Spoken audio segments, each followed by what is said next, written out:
வணக்கம் நண்பர்களே. 2026 ஏப்ரல் மாத கிரக அமைப்புகளின்படி மகர ராசிக்கான பலன்கள். இந்த 2026ஆம் ஆண்டினுடைய ஆரம்ப பகுதிகள் இந்த கூட்டு கிரகத்தினுடைய ஆதிக்கம் அதிகமாக இருக்கும் அப்படின்னு ஏற்கனவே இந்த வருட பலன்கள் எல்லாத்தையுமே சொல்லியிருந்தேன். அப்படித்தான் இந்த கடந்த 2-3 மாதங்களாக இந்த கூட்டு கிரகங்களுடைய ஆதிக்கம் வலுப்பெற்ற நிலையில் உலகளாவிய விஷயங்கள் ரொம்பவுமே சலசலப்புகளுக்குள்ள உள்ளாயிடுச்சு. அதுலேயும் இந்த மார்ச் மாதமானது கிரகண நிலைகள் இருந்ததுனால போர் மாதிரியான அச்சுறுத்தல்களும் இன்னும் மற்ற விஷயங்கள் கூட ஒரு இன்டெசிஷன் மேக்கிங் அப்படிங்கிற மாதிரி தான் இருந்துகிட்டு இருக்கு. ஆனால் இந்த கிரகண மாற்றங்களால் ஏற்படக்கூடிய விளைவுகள்லாம் எப்படி இருக்கும் அப்படிங்கிறத பற்றி கூட ஏற்கனவே வீடியோலாம் போட்டிருக்கோம். ஆனால் இந்த ஏப்ரல் மாதம் அப்படின்னு பார்த்தோம்னா இந்த கூட்டு கிரகங்களுடைய ஆதிக்கம் அப்படிங்கிறது சற்று விலக ஆரம்பிக்குது. அதாவது முழுவதுமாக விலகிறது இல்லை, பட் இது வரைக்கும் ஒன்றாக இருந்த கிரகங்கள் அப்படிங்கிறது இனி அப்படியே நகர்ந்து விலகி போக ஆரம்பிக்குது. ஆனால் இந்த ஏப்ரல் மாதம் அப்படிங்கிறது கடந்த 2-3 மாதங்கள் இருந்த மாதிரி பெரிய அளவு ஸ்ட்ரெஸ் எல்லாம் இருக்காது. ஓரளவுக்கு எல்லா விஷயங்களுமே ஒரு கம்ஃபர்ட் ஜோனுக்கு வரத்தான் ஆரம்பிக்கும். பட் இன்னும் முழுவதுமாக பெரிய அளவில் கிரகங்கள் விலகலை அப்படிங்கிறதுனால அடிக்கடி ஏதாவது ஒரு பதட்டம் அடைகிற மாதிரி நியூஸுக்குள்ளே கொடுத்துக்கிட்டு தான் இருப்பாங்க. பட் இருந்தாலுமே நாரதர் கழகம் நன்மையில் முடியும் அப்படிங்கிற மாதிரி தான் விஷயங்கள் எல்லாமே மாறும். அதனால் இந்த உலகளாவிய விஷயங்கள் அப்படின்னு பார்க்கும்பொழுது இந்த மாதம் ஓரளவுக்கு எல்லாமே கொஞ்சம் கட்டுப்பாட்டில் வரும் அப்படின்னு சொல்லலாம். பட் ஆரம்பத்தில் கொஞ்சம் அப்படி இப்படின்னு சொல்லுவாங்க. பட் இருந்தாலுமே அதெல்லாம் பெரிய தாக்கத்தை எதுவும் ஏற்படுத்தாது. பட் இந்த மாதம் இயற்கை சீற்றங்களில் கொஞ்சம் கவனமாக இருக்கணும். பொதுவாக சித்திரை மாதம் கத்திரிவேல் கொளுத்தி எடுக்கும் அப்படிங்கிறது தான் எல்லாத்துக்கும் தெரியும். பட் போன வருடம் பார்த்தீங்கன்னா சித்திரை மாதம் நல்ல மழை பெஞ்சுது. அதையும் ஏற்கனவே அந்த பலன்களை சொல்லியிருந்தோம். இந்த வருடமும் பார்த்தீங்கன்னா இந்த சித்திரை மாதங்களில் மழை பொழியும். பெரிய அளவில் இந்த வெயிலினுடைய தாக்கம் அப்படிங்கிறது இருக்காது. பட் சித்திரை மாதத்துக்கு முன்கூட்டியே பார்த்தீங்கன்னா இந்த வெயிலினுடைய தாக்கத்தை ஓரளவுக்கு காட்டிட்டு போயிடும். அதனால் இந்த ஏப்ரல் மாதம் நீர் சம்பந்தப்பட்ட விஷயங்களை தான் கொஞ்சம் கவனமாக இருக்கணும். கடல் சீற்றங்கள் இல்லைன்னா ஆறுகள் அலப்பறித்து போகிறது, இல்லைன்னா அதிக மழை பெய்தால் அதனால் ஏற்படக்கூடிய பாதிப்புகள், இல்லைன்னா நீர்நிலைகளில் இருக்கக்கூடியவங்களுக்கு ஏற்படக்கூடிய பாதிப்புகள் அப்படின்னு இந்த நீர் சம்பந்தப்பட்ட தொந்தரவுகள் அப்படிங்கிறது இந்த மாதம் கொஞ்சம் அதிகமாகவே இருக்கும். ஸோ அதனால் எல்லாருமே அது சார்ந்த விஷயங்கள் காரியங்களில் கொஞ்சம் கவனமாக இருந்துக்கோங்க. மகர ராசிக்கு இந்த மாதம் உங்களுடைய ராசிநாதன் ராசிக்கு 3ஆம் இடத்துல இருக்காங்க. உடன் செவ்வாய் மற்றும் புதனுடைய சேர்க்கை இருக்கும். மற்ற கிரகங்களுடைய நிலைகளும் இந்த மாதம் உங்களுக்கு ஓரளவுக்கு சாதகமாக தான் வேலை செய்யுது. ஸோ இந்த மாத அமைப்பு மகர ராசியை பொறுத்த வரைக்கும் ஒரு விபரீத யோகத்தில் இருக்குது. மகர ராசியை பொறுத்த வரைக்கும் இந்த மாதம் உங்களுடைய வீரியம் அதிகரிக்கக்கூடிய ஒரு மாதம் அப்படின்னு சொல்லலாம். தடாலடியாக நிறைய காரியங்களில் ஈடுபடுவீங்க. கொஞ்சம் பிடிவாதம், முரட்டுத்தனம் போன்ற விஷயங்கள்லாம் அதிகரிக்கக்கூடும். அதீதமான சுறுசுறுப்போடு காணப்படுவீங்க. எதையாவது ஒன்று செஞ்சே ஆகணும், சாதிச்சே ஆகணும் அப்படிங்கிற ஒரு தீவிர குணம் என்பது உண்டாகும். அதனால் மகர ராசிக்காரங்க ஏதாவது ஒரு விஷயங்கள் காரியங்கள் ரொம்பவுமே மும்முரமாக ஈடுபட்டு வரவும் செய்வீங்க.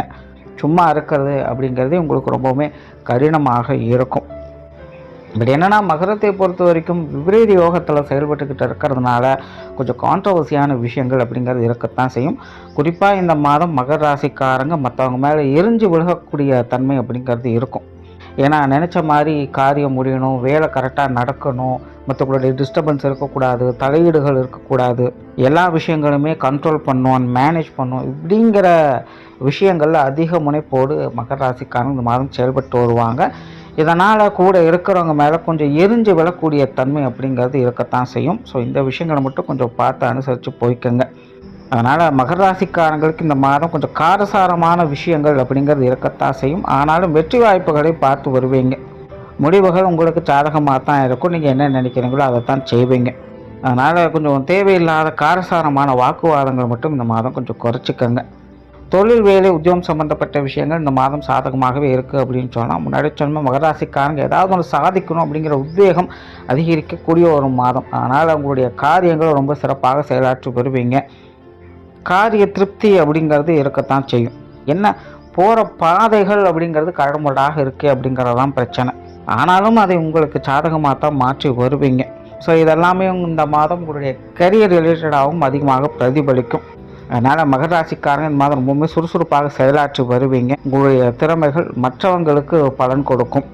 பட் என்னென்னா எடுத்த உடனே எதையும் அக்செப்ட் பண்ண மாட்டாங்க. கொஞ்சம் ஆர்கியூமெண்ட் அப்படிங்கிறது இருக்கத்தான் செய்யும். அதுக்கேற்ற பொறுமை நிதானம் அப்படிங்கிறது தேவைப்படும்.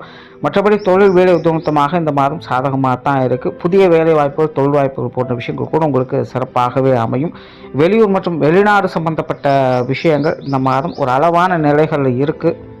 இது சார்ந்த விஷயங்கள் காரியங்களில் மகர ராசிக்காரன் கொஞ்சம் கவனமாகவே இருங்க. தேவையில்லாத சங்கடங்கள், மனஸ்தாபங்கள், பிரச்சனைகள், தடை தாமதங்கள் போன்ற விஷயங்கள் அதிகமாக ஏற்படக்கூடிய ஒரு மாதம். அதனால் இந்த வெளியூர் வெளிநாடு சம்பந்தப்பட்ட விஷயங்களில் மகர ராசிக்காரன் கொஞ்சம் கவனமாகவே இருங்க. பொருளாதாரம் சார்ந்த விஷயங்கள் இந்த மாதம் ஓரளவுக்கு பரவாயில்ல, பெரிய அளவு சிக்கல்கள் இல்லை. இருந்தாலும் பொருளாதார ரீதியான காரியங்கள் செயல்பாடுகளில் கொஞ்சம் கவனமாக இருங்க. மகர ராசியை பொறுத்த வரைக்கும் இந்த காசு பண சமாச்சாரங்கள், காரிய ரீதியான ஈடுபாடுகள் அதிகரிக்கக்கூடிய ஒரு மாதமாக இருக்கும். அளவுக்கு அதிகமாக இன்ட்ரெஸ்ட் காட்டக்கூடிய ஒரு மாதம் அப்படின்னு சொல்லலாம். பட் அளவுக்கு மீறினா அமுதம் நஞ்சு அப்படிங்கிற விஷயங்களும் மண்ணில் வச்சுக்கோங்க. ஸோ இந்த பொருளாதார விஷயங்கள் ரொம்ப ஓவர் அலைச்சல், டென்ஷன் போன்ற விஷயங்களை கொஞ்சம் அவாய்ட் பண்ணிக்கோங்க. இந்த பொருளாதார ரீதியான விஷயங்கள் காரியங்கள் கொஞ்சம் அலைச்சல் டென்ஷன்கள் இருக்கத்தான் செய்யும். ஆனால் பொருளாதார விஷயங்கள் என்பது மகர ராசிக்காரர்கள் இந்த மாதம் ஓரளவுக்கு சாதகமாக தான் இருக்குது. கொடுக்கல் வாங்கல் விஷயங்கள், கடன் சம்மந்தப்பட்ட விஷயங்கள் இதெல்லாம் கொஞ்சம் அலைச்சல் டென்ஷன் இருந்தாலும் ஆதாயம் தரக்கூடிய வகையில் தான் செயல்பட்டுக்கிட்டும் இருக்குது. ஏதோ ஒரு வகையில் பொருள் வரவுகள் அப்படிங்கிறது உங்களுக்கு திருப்திகரமாகவே இருக்கும். சொத்து சுகங்கள், வாகன ரீதியான விஷயங்கள் இந்த மாதம் ஒரு கலவையான நிலைகள் இருக்குது. வீடு நிறுவனங்கள் சம்மந்தப்பட்ட விஷயங்கள், வாகன ரீதியான விஷயங்கள், இன்னும் மற்ற அசத் தொடர்புடைய விஷயங்கள், கொஞ்சம் தேவையில்லாத விரயங்கள், செலவுகள் அதிகரிக்கலாம். ஏதாவது பழுதுவாக்கக்கூடிய விஷயங்கள், புதுப்பிக்கக்கூடிய விஷயங்கள்லாம் வந்து போகலாம். இல்லை இந்த கைமாத்தல்கள் போன்ற விஷயங்கள்லாம் நடக்கலாம். இது போன்ற விஷயங்கள்லாம் கொஞ்சம் கவனமாக டீல் பண்ணுங்கள். அதாவது பதறிய காரியம் சிதறி போகும் அப்படிங்கிற ஒரு விஷயம் இதில் எல்லாத்தையும் செயல்பட்டு இருக்குது. இந்த சொத்து சுகங்கள், வாகன ரீதியான விஷயங்களில் எதிர்பார்ப்புகள் பூர்த்தியாகும். நீங்கள் ஆசைப்பட்ட விஷயங்களை செய்யலாம், அதெல்லாம் ஒன்றும் பிரச்சனை இல்லை. ஆனால் தேவையில்லாத விரயங்கள், அலைச்சல்கள் கூடுதலாகவே இருக்கும். அதில் கொஞ்சம் கவனமாக இருங்க.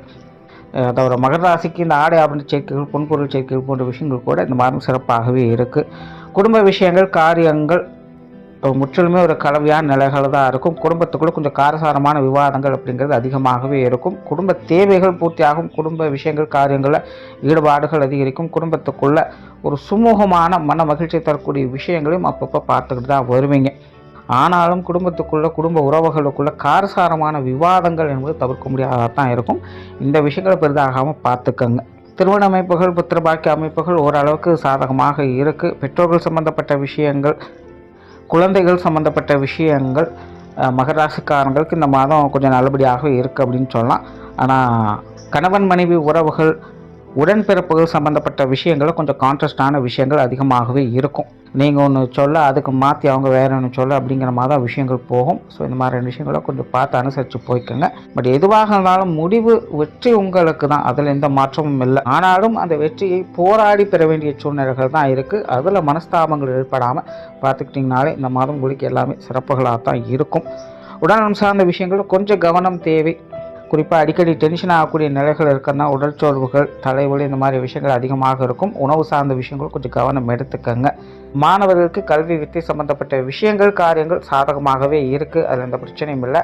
ஆனால் மாணவர்கள் கொஞ்சம் கடுமுறையான பாதைகளை தான் தேர்ந்தெடுப்பாங்க. அதாவது மாணவர்களை பொறுத்த வரைக்கும் அளவுக்கு அதிகமாக ரிஸ்க் எடுக்கிறாங்களோ அப்படின்னு தோண வைக்கும். ஓவர் ரிஸ்க் உடம்புக்காகாது அப்படின்னு சொல்கிற மாதிரி கொஞ்சம் அளவாக எதாக இருந்தாலும் டீல் பண்ணிக்கோங்க. மற்றபடி மாணவர்களுக்கு கல்வி வித்தையில் ஒரு சாதகமான நிலைகள் தான். அது சார்ந்த விஷயங்கள், காரியங்கள், அளவுக்கு அதிகமான ஈடுபாடுகள் என்பது இருக்கும். அதில் நன்மைகளையும் பெற்று வருவாங்க. ஸோ ஓவராலாக மகர ராசியை பொறுத்த வரைக்கும் இந்த மாதம் ஒரு கலவையான நிலைகள் அப்படிங்கிறது இருக்குது. ஆனாலும் முடிவுகள் உங்களுக்கு சாதகமாகவே அமையும். இடையில் வரக்கூடிய மனஸ்தாபங்கள், அலைச்சல்கள் போன்ற விஷயங்கள் மட்டும் கொஞ்சம் கரெக்டாக மேனேஜ் பண்ணிக்கோங்க. நன்றி, வணக்கம், வாழ்க வளமுடன்.